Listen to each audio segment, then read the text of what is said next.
Hey Steelers fans, I'm Thomas Mott. Welcome into our Steelers video for today. I want to jump into the wide receiver position. More specifically, if you wanted to upgrade the position in the draft, who are my top 5 draft wide receivers in the 2022 April upcoming NFL draft. First though, get your mailbag questions in right now. We're going to answer a mailbag video later on this week, meaning if you go down below, use the hashtag Steelers, ask any sort of Steelers-related comment that you want, be a subscriber as well. I'll try and pull it and answer it in a video later on this week.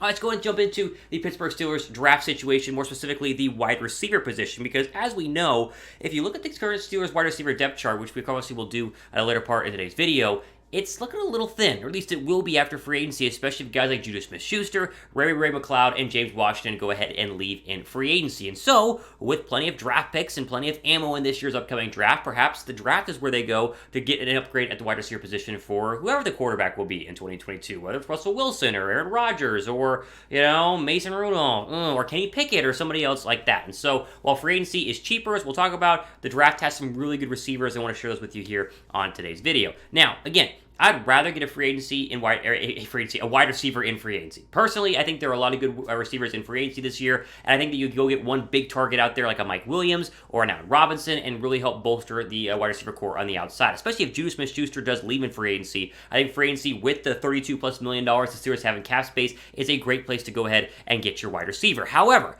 if you don't want to spend that money in free agency, if you want to instead build through the draft, then this is a great draft to go ahead and look for a wide receiver. And the point I want to make is that if you do want to draft these guys, you got to do it early, you got to do it often, and if you do, you have a chance to get one of the 5 best ones we're going to talk about today, all of which are, to me, first-round receivers or early second-round receivers. So maybe the Steelers don't want to spend that high on a wide receiver, but if they wanted to, that is the point of today's video. Let me ask you guys this. Would you rather draft or sign a number 1 wide receiver? Because again, I'm assuming Juju's going to leave. I think that he will. And even if he does come back, how healthy is he actually going to be? Is he going to be a true number 1 wide receiver? I don't know. Would you rather sign one or draft one? If you think, type D down below for draft. This video, of course, is perfect for you. So again, S down below for sign, or if you want to go ahead and draft somebody, go ahead and type D down below for draft.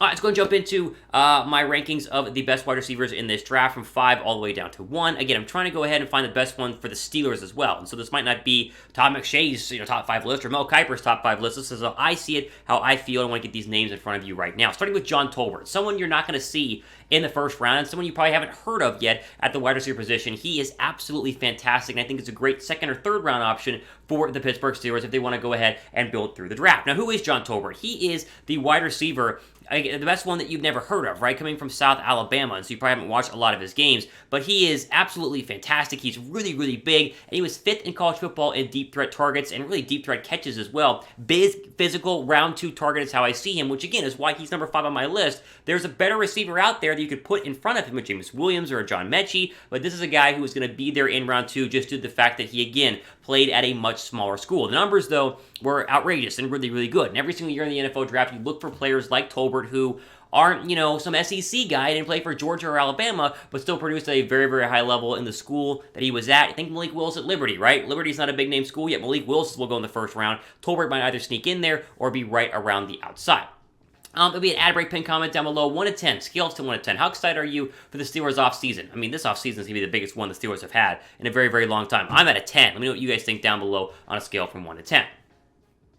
Now, here's my most controversial player on my list of 5. Coming in at number 4 is Drake London, the USC wide receiver. Now, Todd McShay, Mel Kiper, they think Drake London is the best receiver in this draft. They say his size, his strength, his deep threat ability, he's absolutely fantastic. And I agree with all those things. Like, look at the numbers. You look at his stats for 2021, he was having an incredible year. The problem is that he broke his ankle. And that's the big problem that I had. The final month of the season, he did break his ankle. And that's why I have him as a hard prospect to go ahead and rank. Would he have been the number 1 prospect on my board and a lot of other boards had he been healthy? I think 100%. But the Pac-12, in terms of wide receivers, especially at USC, has not had a very good resume over the past couple of years. It doesn't necessarily mean that London's not going to be any good. But when you break an ankle, I think Dak Prescott fracturing his ankle last season, I mean, it takes a lot to go ahead and come back from that. Will he actually be the same in terms of explosiveness? Already a major injury in his career. I have him a little bit lower on the list, even though he might be the most physically and talented, most gifted receiver in this draft. I bump him down just a little bit. Before we go ahead and get into number 3, one of my top 3, just got an absolute favorite out of Ohio State. Quick shout out to the jerseys that remain to be had. Have you picked up a jersey for 2022? If you have not, Maybe time to replace that Big Ben jersey since he is officially retired. Get a TJ Watt or Najee Harris jersey for next season, both in black and yellow, or black, yellow, white as well. Go to chatsports.com/Steelers jersey. That link is on your screen right now. It'll also be down below in the description box. Pick up your TJ Watt or Najee Harris or Pittsburgh Steelers jersey of your choice. All different sizes for men's and ladies alike, and the kids as well. Again, link down below in the description box. Pick up your jersey right now. All right, next receiver on my list here, I think would be an incredible get for the Pittsburgh Steelers, but they would have to, and again, it's the problem with the latter part of this list, is actually go out and get these guys in the first round, which I don't think that they're going to do, so take this with a grain of salt. But it's Chris Olave, the wide receiver out of Ohio State. Now, there's a battle between Olave and Garrett Wilson on who is better. Olave, man, I thought Olave was better at the beginning, Garrett Wilson better on late. In the end, Wilson is better, hence why he's a little bit higher on this list. Spoiler alert, but I think Olave would be an absolute monster of a route runner and give these Steelers something they haven't really had since Antonio Brown, right? That smaller speed guy with still great route running, pass catching ability. He's not big and physical like Drake London, but still is a nice large-sized target who can run really, really, really good routes. Again, the draft here is coming up in April. Make sure you guys are subscribed to the channel. And again, if you want to be a part of our mailbag video later on this week, go down below, use the hashtag Steelers, and ask any sort of question you possibly want to be or want to have answered by me. We have a ton of different videos coming days and weeks here. I'm going to kind of get you guys up to date on everything regarding your Pittsburgh Steelers. If you like that kind of stuff, you like this channel, short 10-minute format, in, out, move on, go down below and subscribe. We just mentioned Chris Olave. How about his wide receiver teammate in Garrett Wilson? And this is, it was a battle, right? I really thought Olave was going to be ranked higher, but in the end, it is going to go ahead and be Garrett Wilson. And just because he's a little bit better, 141.7 passer rating when targeted at Ohio State. 141.7. That's absolutely insane. His yards after catch are from the top in the college football. I think this is someone who's going to roll in there and be like a Calvin Ridley had been for Atlanta pre this past season, where he just caught over 1,000 yards. He's going to catch close to 80 balls. He's going to have a bunch of touchdowns. I mean, this is going to be the next great young threat. I think Justin Jefferson, right, in the National Football League. I think Garrett Wilson is going to be really, really good. Those numbers at Ohio State are no joke. And the Big Ten necessarily as good as competition because it hasn't been the past couple of years. But Olave, regardless, I mean, he's going to be a top 15 pick, and so tough for the Steelers to get, but an option nonetheless.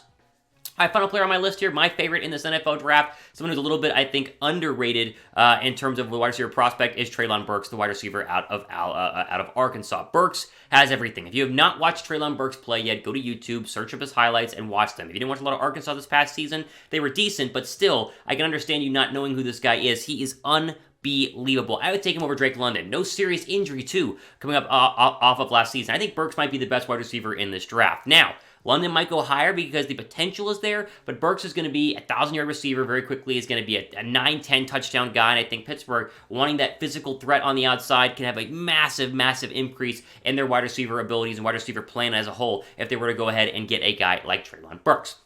Let's go ahead and go through my list one more time here. Again, trying to picture guys that make sense for the Pittsburgh Steelers, not necessarily the 5 best for sure in the draft, because there are arguments that some people can go higher or lower than others, but here are my 5. Jalen Tolbert out of South Alabama, Drake London out of USC, Chris Olave from Ohio State, Garrett Wilson from Ohio State, and finally Treylon Burks, the wide receiver out of Arkansas. If you like one of the players on the list more than others, name one on my list you want the Steelers to draft by going down below and typing their name. Is it Tolbert, London, Olave, Wilson, or Burks? Let me know down below right now in the comments section.